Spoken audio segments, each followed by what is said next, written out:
See it on my face, I made up my mind. Not another day, you're on borrowed time. Let me get away, yeah I'm running, yeah I'm running. So love me or leave me, I'm standing alone. Can't shake a feeling that lives in my bones. Lie to me, tell me you wish that you could, but nothing you gave me is worth what you took. 'Cause baby when I'm gone for good.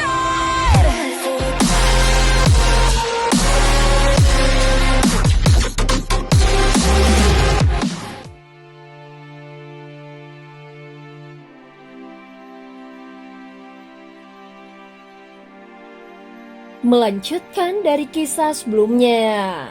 Sebelumnya setelah mengetahui kebenaran tentang Raja Tianzang, Xiaoyan langsung menyerang Raja Naga Tua dan tidak memberinya waktu untuk bernafas. Xiaoyan juga melepaskan formasi yang telah lama ditahannya. Pada saat ini di dalam segel cahaya yang rumit dan kuat itu, muncul puluhan bentuk tubuh berwarna keemasan. Jika diperhatikan dengan seksama, tubuh-tubuh itu ternyata tersusun dari simbol-simbol kuno yang berkilauan dan berputar di udara. Namun pada saat yang sama, Raja Naga Tua sudah bereaksi. Terlihat dia berusaha menggerakkan tubuh raksasanya untuk melawan. Sayangnya Xiaoyan sudah mempersiapkan segalanya sejak awal. Bagaimanapun jika hanya mengandalkan formasi biasa, jelas tidak cukup untuk menahan sang Raja Naga Tua. Di dunia Sanhai, kekuatan jantung apinya melemah karena hukum dunia ini, sehingga dia terpaksa menggunakan kekuatan api bayan yang lebih hebat. Dalam sekejap cahaya putih lembut seperti sutra menyelimuti seluruh area. Bahkan Xuan Huang tidak sempat bereaksi sehingga jiwa dan tubuhnya terasa seperti terpisah sebagian. Ketika dia akhirnya pulih dari kebingungan itu, yang terlihat hanyalah Raja Naga Tua yang telah sepenuhnya disegel dan dikurung dalam larangan yang rapat. Untuk memastikan semuanya aman, Xiaoyan kembali memperkuat segel itu dan menambahkan lapisan kabut tulang spiritual yang rumit. Melihat formasi larangan yang kompleks ini, Xuan Huang hanya bisa menghela nafas penuh kekaguman. Betapa luar biasanya kekuatanmu. Hanya dengan larangan tingkat tinggi ini saja kau bisa menahan seekor Raja Naga, ucap Xuan Huang. Sementara itu Raja Naga Tua berusaha meraung tetapi mulutnya juga telah tersegel, membuatnya tidak bisa mengeluarkan suara sedikit pun. Saat ini Xiaoyan tidak tertarik akan telur hitam besar yang berada di dekat altar. Yang paling penting sekarang adalah menyelamatkan Raja Tianzang.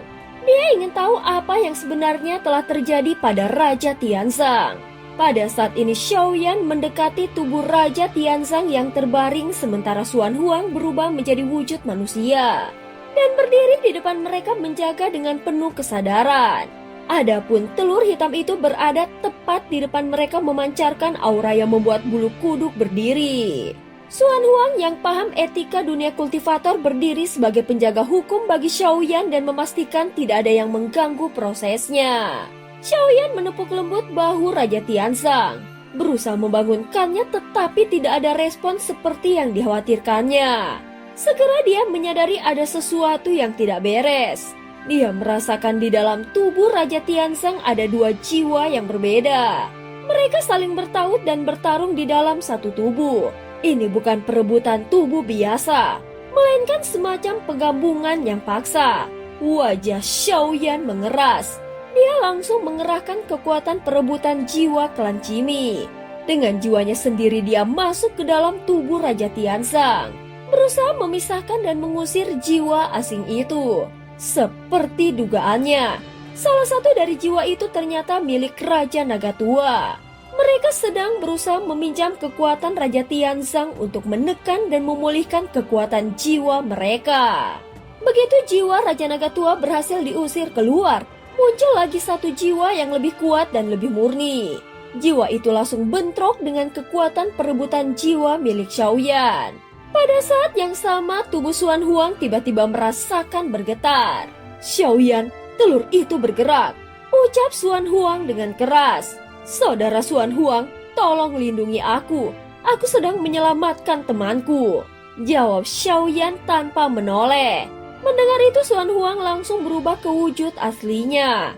Seketika tubuh naga besarnya melingkar di sekeliling altar menciptakan penghalang kuat yang bergetar dengan energi surgawi. Bisa dianggap itu adalah bentuk dukungan terkuat yang bisa dia berikan. Sementara itu di dalam tubuh Raja Tianzang, dua kekuatan jiwa saling bertabrakan membuat jiwa aslinya menjadi semakin lemah. Jika terus dibiarkan, maka jiwa Raja Tianzang akan hancur total. Saat ini Xiaoyan tidak menahan diri. Dia mengerahkan kekuatan penuh perebutan jiwa klan Qimi. Dalam pertarungan yang menegangkan itu, akhirnya jiwa asing itu berhasil diusir keluar. Adapun tubuh Raja Tianzang langsung melemah dan hampir roboh. Namun Xiaoyan dengan sigap menahannya. Walau begitu, dia masih belum tahu apa yang sebenarnya terjadi pada Raja Tianzang dan bagaimana kekuatannya bisa jatuh sedemikian rupa. Sepertinya jawabannya tersembunyi di dalam telur hitam itu. Namun Xiaoyan tidak berani bertindak gegabah. Dia bahkan tidak berani menggunakan pagoda emas miliknya. Menurut dugaannya, telur hitam itu bukanlah benda biasa. Dia yakin ini adalah jebakan yang ditinggalkan oleh sang penguasa. Sebuah perangkap kematian yang dirancang untuk membuat ras-ras di dunia Sanhai saling membantai. Hingga akhirnya dunia ini musnah. Tepat ketika jiwa asing itu terlempar keluar dari tubuh Raja Tianzang, telur hitam di depan mereka tiba-tiba bergetar kuat memancarkan cahaya gelap yang menyeramkan. Telur hitam itu juga tiba-tiba memancarkan suara aneh, seperti bisikan yang datang dari kedalaman neraka. Cahaya hitam pekat menjalar keluar dari permukaannya, membentuk gelombang energi yang menekan udara di sekitarnya hingga bergetar. Seketika Xuan Huang yang berada di sisi Xiaoyan pun mengerutkan kening. Dia bisa merasakan tekanan luar biasa itu bukan berasal dari dunia ini, namun berasal dari kekuatan alam luar. Cahaya gelap itu perlahan-lahan mengumpul pada satu titik di atas telur, membentuk wajah kabur yang tampak setengah manusia dan setengah iblis. Suara rendah namun menusuk hati tiba-tiba terdengar dari dalamnya. Makhluk kecil dari dunia Sanhai, kau berani mengusik wadahku? Xiaoyan menatap dingin, nafasnya tenang. Namun aura di sekelilingnya berubah tajam. Dia bisa merasakan bahwa kekuatan yang keluar dari telur ini jauh lebih mengerikan daripada yang dia perkirakan. Telur itu bukan sekedar penjara jiwa, melainkan tempat kelahiran kembali sesuatu yang jauh lebih berbahaya. Saat berikutnya Xuan Huang berkata, Xiaoyan, berhati-hatilah, ini bukan roh naga, tetapi entitas dari alam luar. Kekuatannya bisa menelan jiwa siapapun yang mendekat. Namun Xiaoyan menatap lurus ke arah telur hitam itu. Suaranya terdengar rendah tetapi tegas. Kalau begitu, biarkan kulihat makhluk macam apa yang berani menyentuh teman-temanku. Dalam sekejap api putih meledak dari tubuhnya membentuk pusaran raksasa yang mengurung seluruh area. Cahaya putih suci dan aura gelap dari telur itu saling berbenturan, menimbulkan dentuman yang mengguncang seluruh udara. Ruang di sekitar mereka bergetar hebat seakan bisa runtuh kapan saja. Terdengar wajah kabur itu tertawa lirih dari dalam kegelapan. Kau pikir api surgawimu bisa memurnikanku? Aku lahir dari kehampaan di antara kehidupan dan kematian. Jadi dunia ini tidak bisa menahanku. Suara itu berubah menjadi jeritan nyaring dan seketika retakan-retakan hitam muncul di sekeliling telur itu. Dari dalam retakan, tangan-tangan hitam panjang menjulur keluar, mencoba menyeret siapapun yang mendekat. Xuan Huang segera mengibaskan sayapnya, menciptakan badai energi yang menahan sebagian tangan-tangan itu. Namun jumlahnya terus bertambah, sehingga menutupi langit dengan bayangan yang menakutkan. Seketika Xiaoyan mengangkat tangannya dan pagoda emas di dalam tubuhnya tiba-tiba memancarkan cahaya suci yang menekan aura gelap itu sedikit demi sedikit. Namun dari dalam telur terdengar lagi suara iblis yang dingin. Tidak ada yang bisa menghentikan kebangkitanku. Bahkan para leluhur Sanhai pun tidak akan bisa. Cahaya putih dan hitam saling bertarung dan suara ledakan terakhir bergema. Telur hitam itu pecah dengan suara retak yang panjang. Dalam sekejap bagian atas telur hitam itu retak dan terbuka. Lalu seberkas cahaya hitam menembus langit. Awan Awan-awan di langit segera berputar membentuk pusaran raksasa yang pekat dan suram, memunculkan tekanan langit yang menakutkan. Pusaran awan itu berputar mengelilingi pilar cahaya hitam seolah membentuk lubang hitam raksasa yang memutar ruang itu sendiri. Xiaoyan memusatkan kekuatan jiwanya dan menyebarkan persepsinya hingga ke jarak yang sangat jauh. Dia bisa merasakan dari penjuru dunia Sanhai. Banyak aura kuat yang tak terhitung jumlahnya sedang melaju dengan kecepatan yang mengerikan ke arah tempat ini. Saat ini dia tidak berani lengah sedikit pun. Adapun Raja Tianzang yang masih pingsan, segera dia serahkan pada Long Yan untuk dijaga. Lalu dengan satu tepukan di telinganya, cahaya kemasan melingkar keluar dari tubuhnya dan tubuh Xiaoyan langsung membesar hingga ratusan ribu kaki. Di tangannya pilar Tianjun melepaskan kekuatan yang mengerikan, lalu meledak seperti badai petir dan api. Tanpa ragu, Xiaoyan langsung mengayunkannya ke arah lubang besar di atas telur hitam yang sudah retak. Namun Xuan Huang tiba-tiba berseru keras, "Saudara Xiaoyan, jangan gegabah. Aku sedang menstabilkan hukum dunia Sanhai. Jika terguncang, dunia ini bisa langsung runtuh." Suara angin menggulung langit dan bumi bergetar seperti akan hancur. Aura kehancuran melanda seluruh ruang, seolah gunung dan langit akan runtuh bersama. Adapun pilar Tianjun yang diayunkan Xiaoyan menghantam lurus ke arah cahaya hitam itu. Namun kekuatan yang terpancar darinya begitu besar sehingga membuat tangan Xiaoyan sendiri bergetar hebat. Kekuatan yang dirasakannya jauh melampaui hukum dunia ini. Itu adalah kekuatan penelan dan merupakan kekuatan khas para makhluk dari alam luar. Namun kekuatan ini lebih kuat daripada kekuatan milik Raja Naga Tua.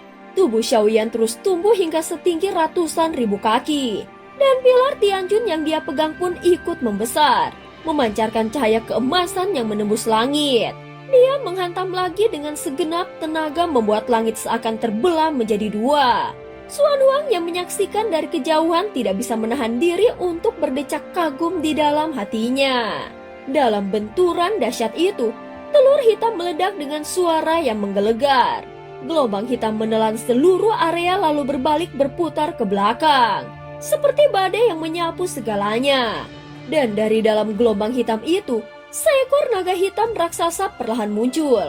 Namun ini bukanlah naga biasa. Sisiknya hitam pekat seperti malam tanpa bintang dan kedua matanya memancarkan cahaya merah darah. Aura yang menyelimutinya bukan lagi murni. Itu adalah makhluk yang telah sepenuhnya terkorupsi. Xiaoyan langsung menatapnya dalam-dalam. Jadi kau adalah Raja Iblis Angin Hitam. Dia teringat kata-kata tetua Ponik sebelumnya bahwa di antara para Raja Naga, ada satu yang telah benar-benar kehilangan diri dan menjadi iblis sepenuhnya. Dan kini makhluk itulah yang muncul di hadapannya. Benar, jika Raja Naga Tua hanya setengah terkorupsi, maka makhluk di depan kita ini sudah sepenuhnya jatuh ke dalam kegelapan. Dia bukan lagi Raja Naga, tetapi iblis penelan dunia, Raja Iblis Angin Hitam. Mata Xuan Huang redup sejenak, kemudian tubuhnya mulai berubah dan bersiap untuk bertarung. Namun sebelum dia sempat maju, Xiaoyan berkata dengan tegas, "Saudara Xuan Huang, biarkan aku yang menghadapinya. Tolong kau lindungi sisi lain dan para musuh dari luar sedang menuju kemari," ucap Xiaoyan. Xuan Huang sempat tertegun karena selain Raja Naga Tua yang telah disegel, dia tidak merasakan adanya musuh lain. Namun ketika menoleh ke kejauhan, matanya langsung melebar. Dia melihat dari ufuk timur lautan pasukan hitam pekat sedang mendekat. Itu merupakan pasukan gabungan ras Phoenix dan naga dengan jumlah yang sangat luar biasa. Jadi ternyata merekalah yang kau maksud. Xuan Huang mengangguk dengan mantap dan bersiap sebagai pelindung Xiaoyan. Aku akan menjaga di sisimu. Lakukan apa yang harus kau lakukan. Sementara itu Raja Iblis Angin Hitam menatap dengan tatapan penuh kebencian. Begitu Xiaoyan mengangkat pilar Tianjun lagi, makhluk itu langsung membuka mulutnya lebar-lebar dan semburan cahaya hitam pekat meluncur dengan deras. Namun itu bukan ke arah Xiaoyan, melainkan menuju Raja Naga Tua yang sedang disegel. Tidak, Xiaoyan menjerit di dalam hati tetapi sudah terlambat. Cahaya hitam itu menelan seluruh area menutupi segel Raja Naga Tua. Dalam sekejap seluruh formasi larangan yang melingkupi tubuh Raja Naga itu mulai retak dan hancur. Sial, dia sedang berusaha menelan jiwa Raja Naga tua untuk memulihkan kekuatannya. Melihat perubahan ini, Xuan Huang langsung berseru, "Kalau begitu kita harus cepat menyelamatkannya." Namun sebelum kalimatnya selesai, gelombang hitam itu juga meluas ke arah Xuan Huang dan menutupi tubuhnya. Saat ini tubuh Raja Naga tua mulai bergetar dengan hebat. Sisinya hancur satu persatu dan suara mengerikan mengecam di udara. "Apa yang kau lakukan? Kita ini sekutu, jangan menelanku." Namun semuanya sudah terlambat. Kekuatan penelan yang berasal dari Raja Naga Iblis Hitam tidak mengenal kawan atau lawan. Seolah segala yang hidup hanyalah makanan bagi kegelapan. Dan cerita pun berakhir. Terima kasih udah dengerin Mihu dari awal sampai akhir ya. Sampai jumpa.